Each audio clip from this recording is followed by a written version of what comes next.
चेतन आनंद जी द्वारा हमारे घर पर 2/4/2026 को मेरे घर पर मेरे दादाजी को और मेरे पत्नी को जाकर धमकाया है। एनटीपीसी में काम करना है अथवा अगर राजनीति करना है तो हमारे पास रंगदारी उसको मंथली पहुंचाना होगा। प्रतिनिधि जो है माननीय चेतन आनंद जी को इस तरीका से कार्रवाई किया जाए कि ऐसे लोगों को बताइए। प्रतिनिधि का मतलब होता है एसपी से आग्रह करते हैं कि इस पर कार्रवाई किया जाए, जो कि हमने एसपी को कल कार्यालय बंद होने के कारण हम उनके आवास पर जाकर इनको दिए हैं। नवीनगर के विधायक चेतन आनंद पर उन्हीं के पार्टी के पूर्व नेता और जिला प्रवक्ता राजीव रंजन उर्फ राजा बाबू ने अब गंभीर आरोप लगाए हैं। राजा बाबू ने बताया है कि विधायक ने यानी कि चेतन आनंद ने 2 अप्रैल 2026 की रात लगभग 8:30 बजे उनके घर अचानक पहुंचकर रंगदारी मांगने और धमकी देने की कोशिश की। उस समय घर पर राजा बाबू मौजूद नहीं थे, लेकिन उनकी पत्नी, बच्चे और बुजुर्ग दादा घर पर मौजूद थे। इस मामले को लेकर राजा बाबू ने बीते दिन प्रेस कॉन्फ्रेंस कर पूरी घटना का खुलासा किया और कहा कि यह घटना न केवल डराने धमकाने वाली बल्कि विधायकी पद का दुरुपयोग भी है। वैसे इस मामले को लेकर अब राजद ने भी चेतन आनंद पर निशाना साधना शुरू कर दिया है। राजद ने सोशल मीडिया पर एक पोस्ट साझा करते हुए लिखा कि मां पर पूत बाप पर घोरा, बहुत नहीं तो थोड़ा थोड़ा। नवीनगर से जेडीयू विधायक चेतन आनंद ने युवा जेडीयू जिलाध्यक्ष राजा बाबू को जान से मारने की धमकी दी।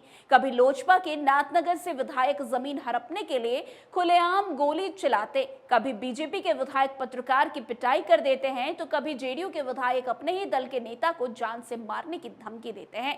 जब सरकार में ही ऐसे अपराधी और आपराधिक प्रवृत्ति के लोग बैठे हैं तो बिहार में अपराध पर क्या लगाम लगेगा? ये राजद के द्वारा पोस्ट शेयर करते हुए लिखा गया। ऐसे बता दें कि राजा बाबू का आरोप है कि विधायक ने उनके घर पहुंचकर उनके परिवार वालों को गाली दी, उनके साथ अभद्र व्यवहार किया। राजा बाबू ने बताया है कि एनटीपीसी बिजली परियोजना में उनका सिविल कार्य चल रहा है। विधायक ने कथित रूप से उन्हें काम को बंद करने की धमकी देते हुए रंगदारी भी मांगी। उन्होंने कहा कि पूरी घटना सीसीटीवी में कैद हो गई है, पुलिस जांच करेगी तो सच्चाई सामने आएगा। चेतन आनंद जी द्वारा हमारे घर पर 2/4/2026 को मेरे घर पर मेरे दादाजी को और मेरे पत्नी को जाकर धमकाया है और बोले कि आप अपने पोता को समझा दीजिए, आप अपने पति को समझा दीजिए कि रंगदारी अगर एनटीपीसी में काम करना है, सिविल के काम मेरा चलता है, वहाँ पर कंस्ट्रक्शन के काम चलता है, अगर एनटीपीसी में काम करना है अथवा अगर राजनीति करना है तो हमारे पास रंगदारी उसको मंथली पहुँचाना होगा। जो भी उसका परसेंटेज है पहुँचाइए, 10%, 20% तो इस तरीक़ा से मांग कर रहे हैं। आज 1 महीना से ऊपर से हो गया। जब अपनी पत्नी के साथ हम अरवल की ओर जा रहे थे तो हमको उस दिन भी धमकी दिया गया था, गाली दिया गया था।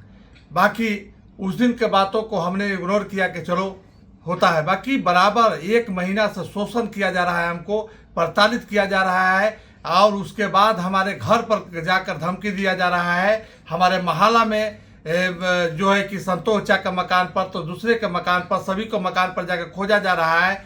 उनकी पत्नी डॉक्टर आयुषी सिंह द्वारा बेशब्द हमारे पिताजी के बारे में, मेरे दादाजी के बारे में और मेरे बारे में जाके बोले गए हैं कि अगर नहीं उसको जमा किया तो उसको हम जान से मार देंगे, कुटरी कर देंगे, पेट फाड़ देंगे।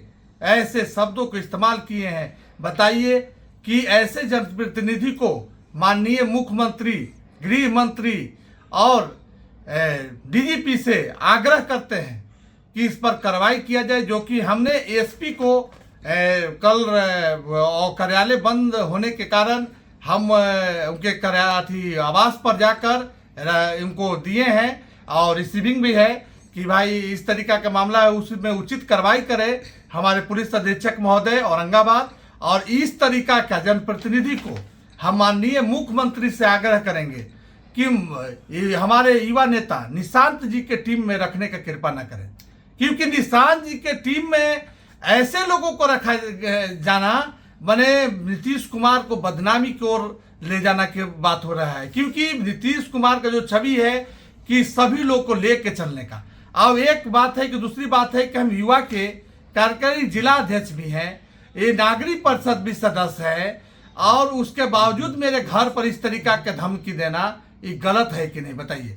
और हमारा मेरे परिवार में हमारे दादाजी हार्ट पेशेंट हैं, उनको जाकर धमकी दे रहे हैं। अगर मेरे दादाजी को कुछ हो गया, हमको अगर इन लोग कल अभी आपके सामने हम न्यूज चैनल पर आप लोग को दे रहे हैं कि मान लीजिए कि इस तरीका का घटना हुआ, एप्लीकेशन दिए एसपी के यहाँ, और अगर कल गेला हम यहाँ से निकले होटल प्रेस कॉन्फ्रेंस कर उसके बाद हमको उन लोग जान से मार देंगे कि काट देंगे कि फेंक देंगे, इसका कोई गारंटी नहीं है। हो सकता है कि अंतिम मेरा ये प्रेस वार्ता हो, समझ गए। तो इस तरीका से आप लोग से आग्रह है कि इस बात पुलिस अधीक्षक महोदय, डीजीपी से, गृह मंत्री से आग्रह है कि ऐसे एकदम जनप्रतिनिधि जो है माननीय चेतन आनंद जी को इस तरीका से कार्रवाई किया जाए कि ऐसे लोगों को बताइए। प्रतिनिधि का मतलब होता है कि किसी भी आदमी को जोड़ने का काम करना,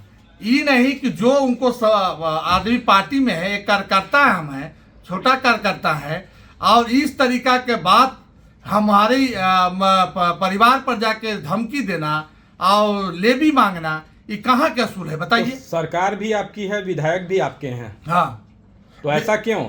ऐसा ही चलते कि उनको मनपोली है, जैसे कि सभी लोग से वो टैक्स बनना स्टार्ट करती हैं। सर्किट हाउस में उनकी पत्नी बैठ रही है, कोते में शिवहर से एक मुकेश कुमार दलाल आया है, कोते में सभी लोग से लेवी मांग रहा है, और सभी लोग से लेवी मांग के चाहे जो भी पदाधिकारी हैं जिला के, सब लोग नहीं पहुंचाइएगा तो हम आपको सस्पेंड करा देंगे, ठीक करा देंगे, तू करा देंगे, धमकी दे रहे हैं सब लोग को। आपसे भी लेवी मांगा गया था? हाँ, हमसे लेवी मांगे गया है, हमको 1 महीना से मांगा जा रहा है। इतना ही नहीं, राजीव रंजन सिंह ने इस मामले को लेकर एसपी से शिकायत की है और पुलिस अधीक्षक से मांग की है कि मामले की गंभीरता को देखते हुए नवीनगर थाने को प्राथमिकी दर्ज करने का निर्देश दिया जाए। वैसे नवीनगर विधायक चेतन आनंद ने रंगदारी मांगने के लगे आरोप सिरे से खारिज भी कर दिया है।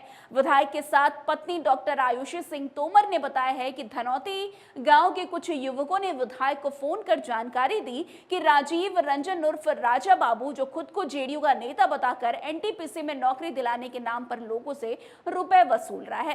खैर, अब इस बात में कितनी सच्चाई है ये तो नहीं पता, लेकिन जिस तरीके से अब चेतन आनंद पर उन्हीं के पार्टी के पूर्व नेता ने आरोप लगाया है, वो अपने आप में बड़ी बात मानी जा रही है। अब आगे चलकर क्या होता है, इस पूरी घटनाक्रम में कौन सा नया मोड़ आता है, ये देखना अब दिलचस्प होगा।